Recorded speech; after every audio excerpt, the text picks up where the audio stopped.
I am delighted to welcome Anna Douglas today to the podcast. Anna is a brand designer, a creative community builder, a former fashion freelancer, which is a surprisingly tongue-twistery thing to say, an inspirational woman who decides what she wants to do and then goes and makes it happen. And most importantly, she is a dear friend of mine. So welcome, Anna. Thank you so much for coming today. Thank you. I'm so excited to be on this podcast. Right. Yes. So let's get straight into it because your forte and specialism is all about branding. And I feel like that's one of those words where I kind of know what it means, but also kind of not too sure. Like if you were to ask me to describe it, it would become clear that I wouldn't really know what it means. So can you explain what branding is and why it is important for businesses? Yeah, I think a lot of people don't really know what it is. A lot of people that aren't in the branding world don't know. They think it's just like one thing, whereas I like to think of it as two different parts. So there's brand strategy and your visual identity or brand identity. So the brand strategy is really, really important. This is usually done before the brand identity. I always do it before the brand identity because it's basically the big why and the reason behind your business. So it's the vision, the mission, all your values, what you as a business owner bring to the brand, the business, everything from ideal clients to like competitors. It's a huge bit of work to do, but if you do a really good job, then you're going to get really, really good branding.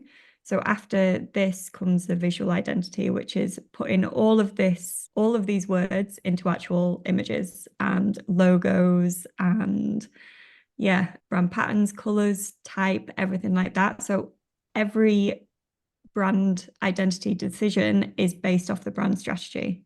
So Mhm. it's quite complicated to explain, but Yeah, no, I think I understand what you're saying there. And actually, kind of the brand strategy is almost the fundamentals of business. yeah, I guess the really the thing that I struggle with is the identity and the visual bit. I feel yeah, like I'm much more of like a word person and I can be like, oh yeah, I know my ideal customers and I can do this. But when it comes to yeah. translating that into an actual thing that is like visual, yeah, that's where I personally really struggle. Yeah, and I think if you have a clear brand strategy, you'll be able to design better. So for example, if someone's business was all about like empowerment and like being really confident, being really bold and stuff like that, you might have bolder graphics on like say social media posts. Whereas if it's more about being calm and like say like a yoga studio or a meditation studio might have a more of a minimal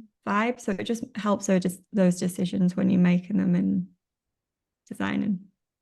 That's true. And as soon as you said that yoga, I just like brought to mind loads of different yoga Instagrams and how it all has that lovely, like Yeah. flowy, vibey feel. Whereas if it were me, I'd just be like, well, I like orange and pink. So let's just have orange and pink. So I see why it is important because it actually communicates something about your Yeah. business to the customer. So how Mm. comes you got into brand design in the first place? Well, like you said at the start, I was a fashion freelancer and I was a freelancer. Well, I was a fashion designer for about 8 or 9 years. And it was while I was freelancing, I realized that I just didn't enjoy it. Like I was getting clients and I was like, instead of being excited, I was like, oh, I've got this to do and stuff like that. And I was like, why am I feeling like this at like, I don't know how old I was, like 26 or something, maybe below 28 or something like that. So I realized it just wasn't creative. Like it didn't give me like the creative thing that I wanted. It was very much like a client would come to me and say, can you design a t-shirt similar to this or something like that? There was hardly any creativity in it. So I'd done a bit of graphic design and branding by myself before. So I tried to go into that by myself by like creating a portfolio of what I had done and going for interviews, but I wasn't getting any like leads, like no one was like emailing me back or anything like that. So then I decided I probably needed to what's the word, retrain as a brand designer. So I did a very intense 3 month course at this like don't know what you call it, an education platform called Chillington, which was really, really fun. I really, really enjoyed it. And it was there where I just realized I absolutely loved design, and it was something that I really wanted to do. And it was something that I was good at as well. So yeah, I just absolutely loved it. Awesome. That's so cool. So it was an intensive course, and then like what were the next steps? Were you just like, right, I'm just gonna like market myself as a brand designer now? I'm just curious. I decided to get a job, like a full-time graphic design job, which I really, really loved it. It was really fun, and I wanted to get a job so I knew what it was like in the industry. So yeah, that it was a really fun job, and I got to do a lot of stuff. It was a startup, so when I started, there was like 20 people there, and then when I left, there was about 100. So I got to do a Wow. wide range of stuff. But yeah, now I'm freelance, and I love being freelance, love working for myself. What are some kind of common branding myths or misconceptions that you see? The biggest one is probably people who think they just need a logo, and they think that branding is literally just your logo. So the amount of people that say, "Oh no, I don't want that. I just want a logo," and stuff like that, like there's so many people who say that to me. But the logo is a very, very small part of your brand.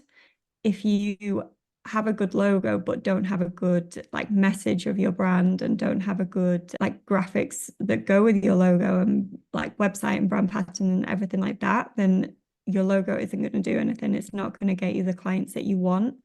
So you really do need a brand strategy to help build your brand. Another thing is that people come to me and say like, oh, like I've got a logo idea. I really like this leaf that I've seen on Pinterest or something like that. And then if it doesn't relate to your ideal clients or your brand strategy, then it's not going to help you at all. So That's like me. Make it pink and orange, and this is really pretty, and I saw it, and it's really nice. Thank you. sometimes it works. Sometimes it does work. And I always take into consideration what the client wants as well. A lot of designers, well, I'm working with a woman at the moment, and she said she wants this specific thing, but I've kind of turned it around and made it more of her own. But I've all like if you're a client and you're like, oh, I want this, and then the designer's like, no, you're not having that, then you're not going to love the brand. Like you're gonna need to have something that you love. But it's just about like twisting it and making it your own, instead of just being like, okay, yeah, leaf or whatever it is. Yeah, I can see that's a real skill there, still taking the essence of what the business owner wants and then making it into something that's like cohesive and Yeah. makes sense. Okay. And then what makes a good brand then? What kind of things do you think about when you're like, yeah, this is what I'm aiming for, or this is what I see in other brands? I think it's a brand that really thinks about their customer and what their customer feels like, how they can connect with their customer all the way through the customer journey. So, for example, like with you, you might think a customer might come to you right at the start and be really frustrated because they're not productive, or they're trying to get their head around like this mindset issue, and they're really, really frustrated. They want to come to you and feel understood. So you might be like, oh, I really understand like the frustration. This is how I felt and stuff like that. If they came to you and straight away you were like, I'm really good at like my mindset's perfect and stuff like that, they're gonna feel not connected, because they're gonna be like, that's unachievable for me.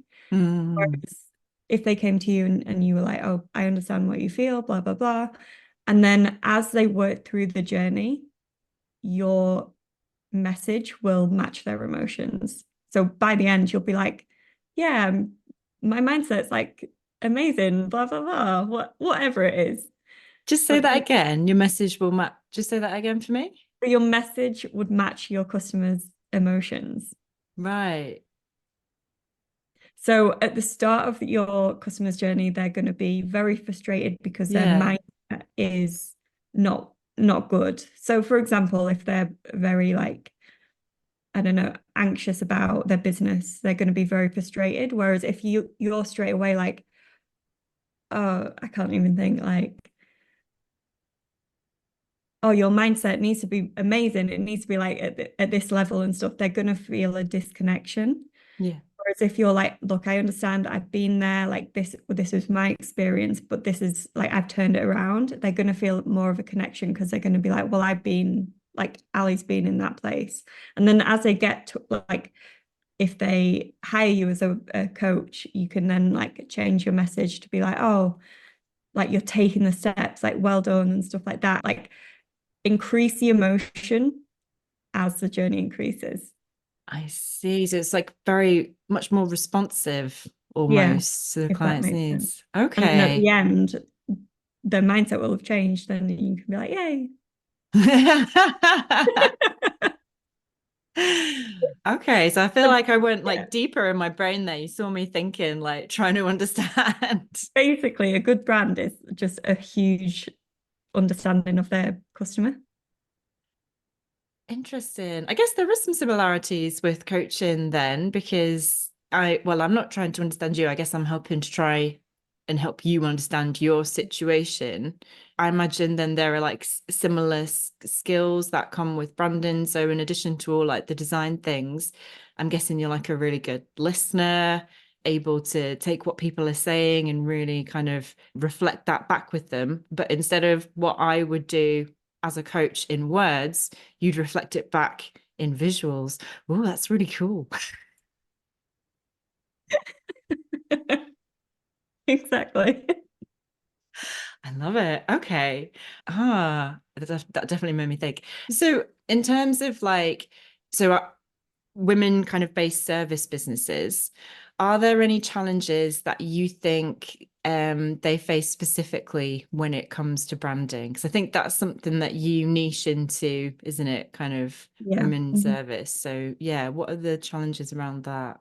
I don't know about all women, but the majority of women that I work with, they don't feel confident with their branding. They don't feel excited about the branding or like in love with their branding, which has more of an effect than like you would realize. So if you have a branding that you're a bit like, oh, it's all right, it's not the best, you're not going to be as confident when you're showing up as if you had a branding which you absolutely loved. Like you'd want to show it off, you'd want to like post about it and post about your business like all the time. So it does have like a huge effect having branding that you love, whether in comparison to like branding that is just okay for you. Mm. Mm. That's so true. And I definitely resonate with some of that because I haven't worked with a brand designer. I haven't worked with you, unfortunately, Anna. So my branding has been very much kind of self-exploration via Canva. And there are some times that you make things and it has just not at all how you want it to be. It's not cohesive. Mhm. And there's definitely that reluctance to kind of put yourself out there and just, yeah, because you're not proud of it. And it doesn't, it's frustrating as well because you then think it reflects poorly on yourself as a business. Like Yeah. there's almost that Mhm. proxy that someone uses. Like if something looks really good, well, there also must be really professional and really competent. Mm. Yeah, I get what you mean. Yeah. Yeah, clearly I should be booking in a Brandon strategy session now. So I know you said a little bit before about kind of going deep into talking to your client and understanding them, but can you just go a bit deeper into how you would start your process in working with a client, how you would translate their ideas into visuals, into brand? Yeah, so yeah, I start with brand strategy. So I always want to make my client feel really, really involved in the process. So there is that connection there.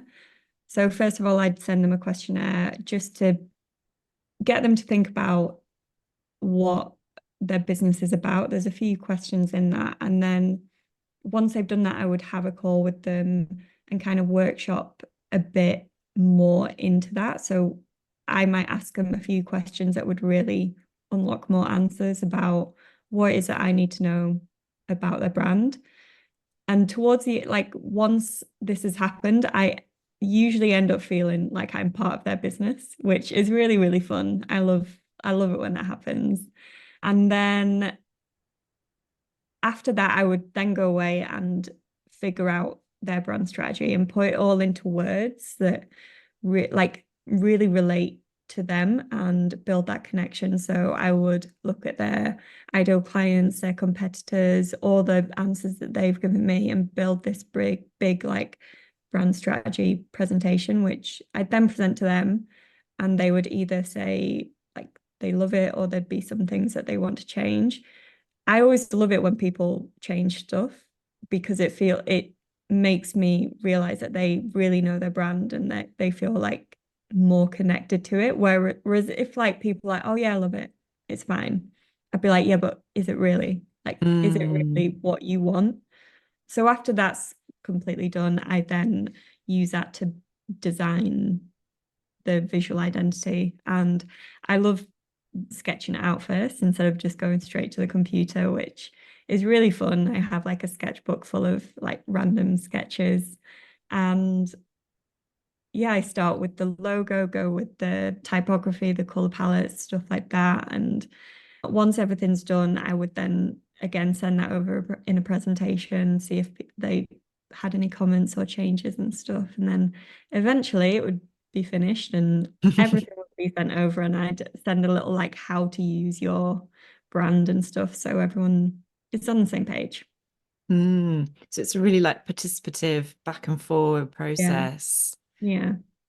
And I can see as well that it's something that isn't just like a one-time thing. That business would then like carry it with them through, I'm guessing, their social media, through any like communications and stuff that they're doing. Like that is. Yeah. So it's really important to have like this how to use your brand guideline thing at the end because if they hire like a social media manager or a presentation designer or something like they already know how to use their brand. So it is very cohesive across everything, no matter who does it. Mm-hmm. And then for people who are not very visually branding oriented, what's kind of one tip that you would say to someone like myself to help improve their brand cohesiveness and brand design, other than, of course, well, hire yourself. But yeah, what's one thing you would say would be helpful? So a lot of designers won't like this, but I absolutely love Canva. I use it all the time for my clients and stuff because I love something that makes my clients' lives easier.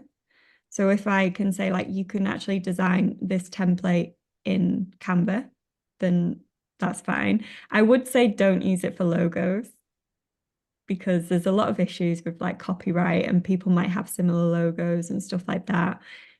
I suppose you've completely designed it yourself in Canva, is that right? Or have you used a template for yours? For our logo, Yeah. it's self-designed, I think, with a bit of here, there. I don't even know. It I definitely suppose needs that's an okay. update. It's just some text with some orange, like I say. I mean, it's fine, like, but I would use Canva more for templates. Like once you have your brand identity that you love, then put that into Canva. And I wouldn't really go for like the templates that are already there. I would use them as like starting points, but then really change it to make it your own because half the time I'm scrolling Instagram and I'm like, oh, that's that template from Canva. That's that template. Like I've seen them all before. So really make it your own, but you can create your own templates so you don't have to redesign all the time. But yeah, it is a good tool to like keep consistent and stuff Okay. like that. That is a top tip. Thank you. Okay, so last question in terms of branding. Is there a business that you would love to rebrand and why? There's not a specific business, but I love to work with brands that I have an interest in. Hmm. So I would love to work with health and wellness brands because I get very, very involved. So I always love doing stuff that I have like an interest in.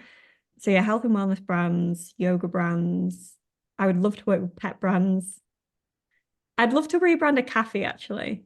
Ah, okay. Yeah, that would be really fun. Yeah. Or a Yeah. restaurant or something. Yes, I think that would be a challenge for some Yeah. For some reason, all I'm thinking of is like the first thing that we said that what came to mind was, sometimes you have cafes and it's like that proper word art with like a little cup of coffee, word art thing from Word, and you're just like, not really sure that is quite the vibe that you Yeah. might be going for, but yeah, okay. Fab. Well, thank you very much. That's really, really helpful to get some of that expert tips and knowledge. So, Anna, last thing, how would people contact you, see more of your work? If they were interested, where would they go? You can go to my website, which is studioado.com, which is AYDO, or I'm very active on LinkedIn more than Instagram. So follow me on LinkedIn with Anna Douglas. That's my name. I'll put the links in the show notes as Thank you. well. Amazing. Thank you so much for your time, for your being, for your inspiration that you certainly give to me. And I know you would have given to everybody who has been listening or watching this.